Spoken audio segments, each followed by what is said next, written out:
Halo anak-anak, apa kabar? Semoga kita semua dalam keadaan sehat-sehat ya. Anak-anak, pada video kali ini kita akan membahas satu topik di matematika, yaitu bentuk aljabar. Bentuk aljabar adalah satu topik yang nantinya akan sering kalian temui dalam pelajaran matematika. Tanpa berbasa-basi, marilah kita mulai pembahasan kita dalam topik bentuk aljabar. Saya akan mengawali dengan suatu dialog singkat pada sesi kita kali ini. Suatu ketika terjadi percakapan antara Pak Erik dan Pak Thohir. Mereka berdua baru saja membeli buku di suatu toko grosir. Pak Erik, Pak Thohir, kelihatannya beli buku tulis banyak sekali.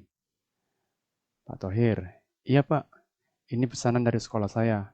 Saya beli 2 kardus dan 3 buku. Pak Erik beli apa saja? Kemudian Pak Erik menimpali, saya hanya beli 5 buku saja, Pak. Buku ini untuk anak saya yang kelas 7 SMP. Anak-anak, kita akan mencoba menerjemahkan dialog singkat ini ke dalam bentuk yang lebih ringkas. Dalam hal ini, saya akan mengarahkan pemahaman kalian untuk memahami bentuk aljabar. Pada dialog singkat ini, dikatakan bahwa Pak Thohir membeli 2 kardus buku dan 3 buku. Sedangkan Pak Erik membeli 5 buku. Perhatikan buku yang dibeli Pak Thohir. Kita belum mengetahui jumlah pastinya berapa buku yang dibelikan oleh Pak Thohir. Tapi yang jelas 2 kardus buku dan 3 buku. Sedangkan Pak Erik jelas jumlahnya. Pak Erik membeli 5 buku. Anak-anak, kalau kita misalkan satu kardus buku ini sama dengan X, maka kita bisa menyimpulkan atau menyebutkan bahwa jumlah buku yang dibeli oleh Pak Thohir adalah 2X ditambah dengan 3. Kita boleh menuliskan bentuk seperti ini karena tadi kita sudah memisalkan bahwa satu kardus buku ini nilainya adalah X. Maka karena ada 2 kardus, maka bolehlah kita tuliskan 2X ditambah dengan 3. Jadi dengan pemisalan kardus sama dengan X, maka kita boleh menyimpulkan bahwa jumlah buku yang dibelikan Pak Thohir adalah 2X ditambah dengan 3, sedangkan jumlah buku yang dibelikan Pak Erik adalah 5. Bentuk 2X tambah 3 dan 5 inilah yang disebut dengan bentuk aljabar. Untuk lebih jelasnya apa itu bentuk aljabar, marilah kita pahami pengertian berikut ini. Aljabar adalah kalimat matematika yang di dalamnya terdapat simbol tertentu, yang nantinya simbol yang dimaksud disebut juga dengan istilah variabel. Dan nanti bisa kalian temukan nanti bentuk-bentuk simbol tersebut nanti yang dimisalkan dengan huruf-huruf tertentu. Contoh, tadi kita sudah memisalkan jumlah buku yang dibelikan Pak Thohir adalah 2X tambah 3. Maka yang dimaksud dengan simbol di sini adalah X-nya. Ya, jadi bentuk aljabar ini memuat simbol-simbol tertentu. Untuk menguatkan pemahaman Anda berkaitan dengan pengertian bentuk aljabar, sekarang marilah kita terjemahkan kalimat-kalimat berikut ke dalam bentuk aljabar. Yang pertama, di sini ada kalimat yang mengatakan bahwa suatu bilangan jika ditambahkan dengan 5 akan menghasilkan 17. Anak-anak, untuk memudahkan Anda untuk menerjemahkan kalimat ini ke dalam bentuk aljabar, di sini ada suatu nilai atau besaran yang tentunya kamu belum mengetahui berapa nilainya. Di sini ada suatu bilangan. Suatu bilangan yang dimaksud dalam kalimat ini, kita belum tahu berapa nilainya atau bilangan apa yang dimaksud dalam kalimat ini.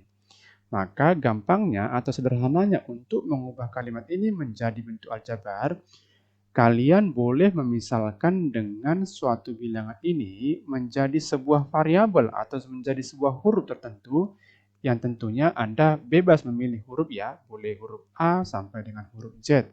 Kalaulah kita misalkan bahwa huruf di sini kita misalkan suatu bilangan ini kita misalkan X, ya. Maka kalau kita menerjemahkan suatu bilangan jika ditambahkan dengan 5 akan menghasilkan 17, ini bentuk aljabar. X ditambah dengan 5 sama dengan 17. Oke, sekali lagi suatu bilangan jika ditambahkan dengan 5 akan menghasilkan 17, bentuk aljabarnya boleh kita tuliskan menjadi X ditambah 5 sama dengan 17.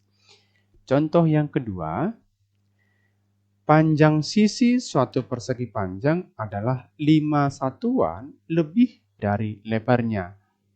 Anak-anak di sini panjang kita belum mengetahui berapa nilainya, sedangkan lebarnya pun kita belum mengetahui berapa nilainya. Kita misalkan bahwa panjangnya ini boleh ya, persegi panjang itu yang umum adalah P ya. Boleh kita misalkan P, sedangkan lebarnya adalah L. Maka kalimat panjang sisi suatu persegi panjang adalah 5 satuan lebih dari lebarnya. Kalau kita ingin mengubah ke dalam bentuk aljabar, bolehlah kita tuliskan menjadi P sama dengan L ditambah dengan 5. Oke, ini contoh yang kedua. Contoh yang ketiga. Umur ayah 10 tahun lebih muda dari umur paman.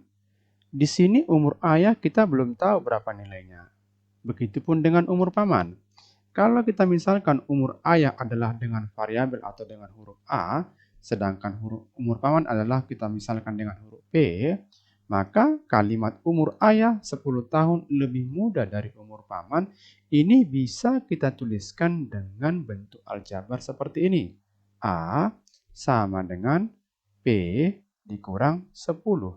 Atau boleh juga kita tuliskan dengan bentuk yang lain, yaitu A ditambah dengan 10 sama dengan P. Beginilah cara sederhana untuk mengubah kalimat biasa untuk menjadi kalimat ataupun menjadi bentuk aljabar. Selanjutnya, kita akan mempelajari pengertian variabel, koefisien, dan konstanta yang tentunya nanti dalam proses pemahaman ataupun proses penggunaan bentuk aljabar ini akan sering kalian temui. Mari kita lihat. Pengertian variabel, koefisien, dan konstanta. Variabel adalah bilangan yang belum diketahui nilainya. Contoh, dalam bentuk ini 5x kuadrat dikurang dengan 3x ditambah dengan 1. Anak-anak di sini yang menjadi variabel atau menjadi nilai yang belum kamu ketahui nilainya adalah X. Maka di sini variabelnya adalah X. Ya. Yang kedua, koefisien. Koefisien adalah bilangan yang melekat atau yang mendampingi variabel. Contoh, 5x kuadrat dikurang 3x ditambah 1. Anak-anak di sini yang menjadi nilai ataupun yang menjadi koefisien adalah 5. Ingat ya, bukan si 2, bukan angka 2 di sini, tapi 5. Yang dimaksud dengan melekat atau mendampingi variabel adalah 5 yang di sini, bukan yang 2. Jadi sekali lagi, koefisien dalam bentuk 2x kuadrat dikurang 3x tambah 1 adalah 5 dan negatif 3. Ya, 5 dan negatif 3, itulah yang menjadi koefisiennya. Yang berikutnya adalah satu lagi mengenai konstanta. Konstanta adalah bilangan yang tidak disertai atau bilangan yang tidak memiliki variabel. Dalam hal ini kalau saya buatkan contoh yang sama dengan yang di atas tadi, 5x kuadrat dikurang dengan 3x ditambah 1 yang menjadi konstanta adalah 1 yang tidak ada variabelnya. Sebagai contoh, tentukan jumlah koefisien dari bentuk 3M dikurang dengan N ditambah dengan 5mn dikurang dengan 1. Anak-anak, untuk menyelesaikan soal ini, tentukanlah jumlah koefisien. Kita harus mencoba melihat dulu atau menentukan dulu siapa-siapa saja di sini yang menjadi koefisien. Yang menjadi koefisien di sini adalah yang pertama kita lihat bentuknya. Di sini ada 3M. Koefisien di sini adalah angka 3. Sedangkan di sini bentuk yang kedua adalah negatif N. Berarti di sini ada angka 1. Negatif 1. Berarti di sini koefisien adalah negatif 1. Kemudian bentuk yang ketiga adalah ini 5mn. Maka di sini koefisiennya adalah 5. Sedangkan negatif 1 tidak memiliki variabel sehingga tidak ada koefisiennya. Maka untuk menjawab pertanyaan, tentukanlah jumlah koefisien dari bentuk 3M dikurang N ditambah 5mn dikurang 1. Maka kita jumlahkan saja koefisien-koefisiennya. 3 dikurang dengan 1 ditambah dengan 5, itu hasilnya adalah 7. Yang pertama. Yang kedua, tentukan jumlah koefisien. Tentukan jumlah koefisien dari bentuk 10 dikurang 9P ditambah PQ dikurang 7Q. Sama halnya seperti contoh soal yang pertama, untuk menjawab soal ini kita harus menentukan dulu siapa-siapa saja di sini yang menjadi koefisien. Oke, di sini 10 ini tidak ada variabel, maka tidak ada koefisien karena ini adalah konstanta. Sedangkan bentuk yang di sini ini koefisiennya adalah negatif 9 dan di bentuk yang ketiga ini adalah PQ, maka di sini ada angka 1, maka koefisiennya adalah 1. Selanjutnya bentuk yang keempat adalah ini negatif 7Q, maka di sini koefisiennya adalah negatif 7. Maka tentukanlah jumlah koefisien dari bentuk ini, kita menjumlahkan saja angka-angka yang sudah kita tentukan itu, berarti negatif 9 ditambah dengan 1 dikurang dengan 7, hasilnya adalah negatif 15. Oke, ini kira-kira pengertian dari variabel tadi, pengertian dari koefisien, dan pengertian konstanta. Mudah-mudahan dipahami.